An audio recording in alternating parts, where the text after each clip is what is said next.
For USCFootball.com, I'm Keely Eure here with Dan Weber for instant analysis of USC's Wednesday practice of its bye week. Now, after practicing in no pads yesterday, the Trojans came out in shoulder pads and shorts, so an elevated practice in that sense. Still a shorter practice than what they're used to. But Dan, what do you take away from these bye week practices? I know you and I have been critical of their physicality in practice in past seasons, and I know that going forward they're going to need to be physical against a tough Notre Dame team, and you can't really flip the switch next week to suddenly get more physical. What do you take away from this decision to go and kind of get their bodies right rather than practice physically? Well, I think today was defensive day. We got to talk to the defensive coaches and players, and I think they're feeling pretty good about the physicality coming off the Washington game. Yep. I mean, they did a good job pretty much with both ways against the pass. They got a good rush. They didn't let him throw a touchdown pass. I thought, considering who wasn't there, Talanoa Hufanga, Elijah Griffin, they kind of hung in there with some young guys in the secondary that are making you feel better about yourself, and they are feeling better about yourself. As far as the physicality in that this week, you've got you're looking at the bumps and bruises. You're looking at trying to stay fresh, but you're also looking at, and I thought there was really significant progress in the run game, and I think they're protecting for the quarterback as well. So I like the direction they were going. I might have been, my instinct probably would have been a couple of full practice in pads, just because you've got time over this weekend to heal up any bumps and bruises, and just sending the signal to your guys that, hey, you did a pretty good job physically against a pretty solid and a physical Washington team. Yeah. And let's build on that, and let's be ready, to take it right at Notre Dame. That I know they certainly pride themselves in how physical they can be. And I'm not sure if they would be looking for a USC team that's just going to come out and just, knock them in the chops and just say, we're coming right at you with our run game. And so I might have emphasized that, but I think, my instincts are about as different from Clay's as it could possibly be. So that's the direction. But I know they do feel good about the defense, and we certainly got to talk to enough people on defense today who feel good about that part of the game, other than the one thing everybody brings up is the missed tackles. Yeah, that's what I was going to ask you. One of the things that they say is the missed tackles. You asked Talanoa Hufanga what's the one thing that you need to fix. It's tackling. So how do you fix that if maybe you're going a little bit easier to this week in practice? Yeah, I think that's a big, conundrum. I know Greg Burns said, that's what everybody has to work on. We'll still be working on it in, game 12. It doesn't matter how much you improve on it. You just have to keep working on it and working on it. Not going quite live or ones against ones for some plays in scrimmage and practice. I don't know that you always have to take people to the ground, but you probably have to figure out what's the way that we can get back to maybe how they were doing it in fall camp and not end up 5 and 6 weeks down the road having not done anything that approximates live tackling in practice. I know you can do drills and you can, use the bags and all that kind of thing. I think you kind of have to do it just to give yourself a little more confidence. I think it's even showing on the punt coverage where they seem a little hesitant because here you are out in space and you really got to take that guy down, and I don't see that level of confidence. So I'd like to see them doing things that get them to that level of confidence. Yeah. But speaking of confidence, it's interesting. When you talk to the players and coaches, I feel like the UW game gave them a layer of experience, especially in that young secondary, and a layer of confidence that it seems like they want to build on. And I talked to Clancy Pendergast today about how this is just a young defense. And when reading the play, reading the misdirection plays, that's something that they're gaining with experience. But it seems like they're excited of the potential of this defense as they grow throughout the season. Yeah, and that's when they talk about things like eye discipline, where you don't get that excited where it looks like it's going that way, and all of a sudden, you're looking that way or going that way or leaning that way, and it's coming this way. I think that's the kind of thing that Clancy has to deal with a fairly young and athletic team. I mean, this is a team they got enough athletes to win. You don't want teams, though, to be too encouraged when you lost by 14 points. I mean, it's good to have that. And I don't say they're wrong. I mean, you can come away from that Washington game saying, hey, that's a game USC probably should have won. But it was what it was. And so there's a kind of a fine line to go between saying we did some things that are pretty encouraging. However, the result was the result.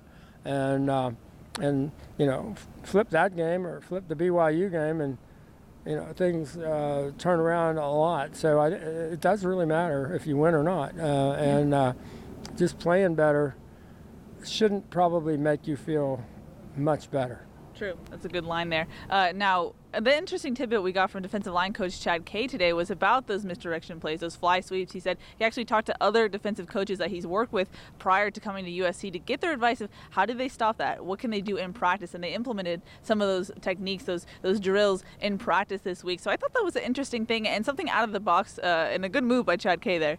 Yeah, and then Clancy, kind of backed that up by saying those plays are what you're seeing in the NFL right now. Yeah. He said everybody's doing it, and you gotta, kind of call your, your connections and say, what the heck are you guys doing about that, or what have you seen that seems to work? Because they do need, they don't look like they've progressed a lot in that area of getting back to the edge and protecting it when you got to get started in one direction, and they get back to the edge real quickly. And that's, again, what happens with a fairly young team, fairly athletic team. You can tend to get yourself moving, and your eyes maybe haven't been disciplined enough to really see what's developing. There's a lot of praise for Max Williams following his first start against UW. Clay Helton compared him to Ajane Harris in the sense that they both have a high football IQ, and you got to talk to defensive back coach Greg Burns about his performance and what he sees from Williams going forward. I mean, they really like him. Yep. It was obvious from fall camp. It was just a matter of getting that knee ready to go, and they all like the fact that the way he worked to get himself back. But he's just one of those kids that he knows how to play football. He's a tough kid. They just kind of like everything he does. I mean, they really like him, and he got 20 plus plays this week, which they're thinking, boy, that was what he needed. So, and he was there, when you needed him to be where he needed to be, he was. So I think, again, that's part of the reason that people are feeling better about this defense, because that allows, say, Greg Johnson to just concentrate on the nickel. It allows Chase Williams to just play safety. They don't have to keep, double training people when you have more guys coming into the secondary, and so that they're encouraged by that. Yeah. As we alluded to earlier, you talked to Talanoa Hufanga about his health. He actually said he's happy that there's a bye week this week because he's still not ready to go, so that's something to watch for sure there.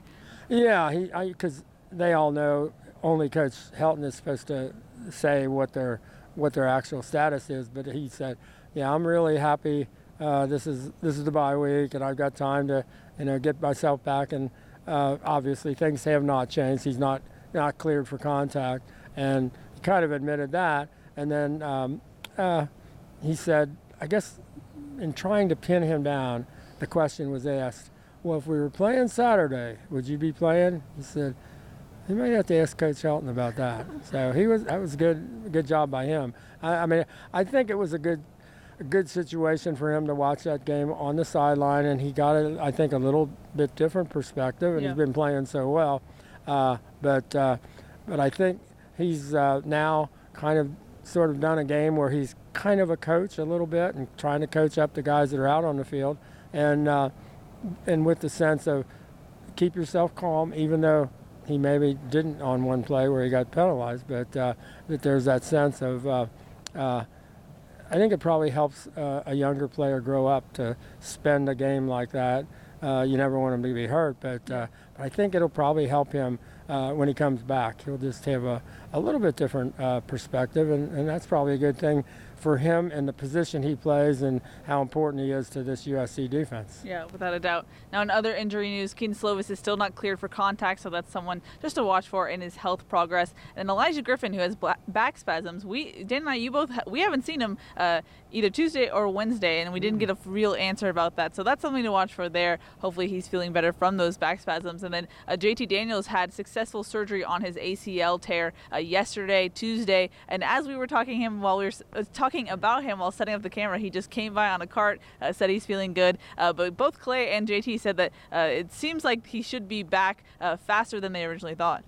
Yeah, he's on the knee machine already. I think he was, in JT's words to Clay, he was 15 degrees ahead of where he was supposed to be. So I think he went almost like right from the surgery to the knee machine. He just, that's JT. Because I think he's really pushing it to try to be able to do, he absolutely won't be able to do any kind of contact or full teamwork in the spring, but to be back so that he can participate in the spring. And I think that's the big challenge, and that's pushing it a little bit for him to do that.